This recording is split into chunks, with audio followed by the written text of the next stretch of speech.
Quarta corsa, confronto riservato ai gentleman, ritirata Villa dei Greppi, restano 8 al via, 1 Antonietta Ama, 2 Anna Maria Italia, 3 Abramo Petral, 4 Attila Zac, 5 Emily Pan, 6 Amos Rab, seconda linea 7 Aspirinetta Oil, 8 Amia Chuck SM.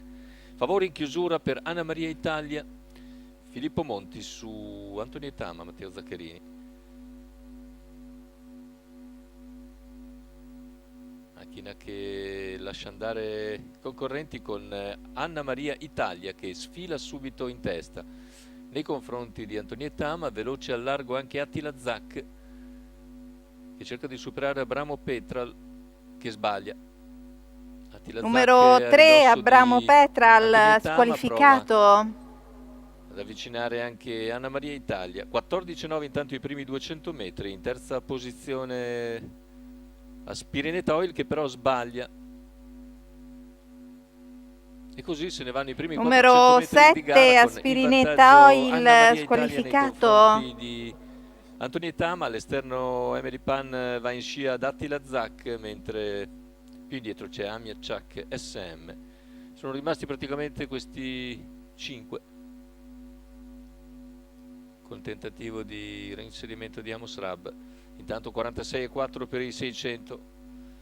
Continua a condurre Anna Maria Italia su Antonietta Ama, all'esterno Attila Zac, sbaglia anche Amia Chuck SM, corsa ad eliminazione, Numero 800 8, metri Amia in Chuck SM, 1 e 2 con squalificato. Anna Maria Italia che fin qui ha potuto graduare, si trascina Antonietta Ama, mentre all'esterno fin dalle prime battute Attila Zac con in schiena Emily Pan, cavalli all'altezza del chilometro, condotti sempre da Anna Maria che continua a guidare 1,17,7 il chilometro nei confronti di Antonietta Ama, all'esterno generosamente Attila Zac con in schiena Emily Pan, siamo a 500 dal palo.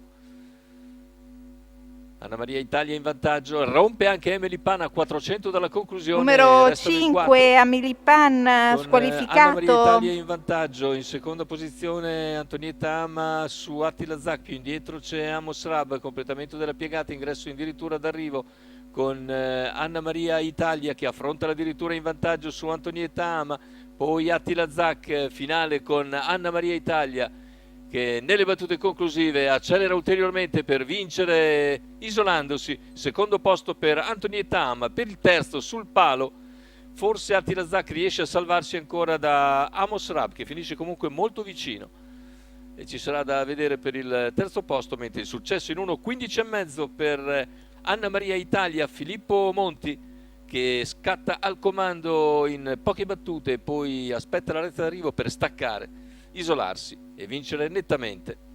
L'allieva di Lorenzo Baldi con Filippo Monti in salchi, 2,18 la quota al totalizzatore. Andiamo a vedere per il terzo posto, seconda è Antonietta Ama, mentre per il terzo è ancora Attila Zac probabilmente che si salva da Amos Rab che finisce molto vicino, ma dovrebbe essere soltanto quarto.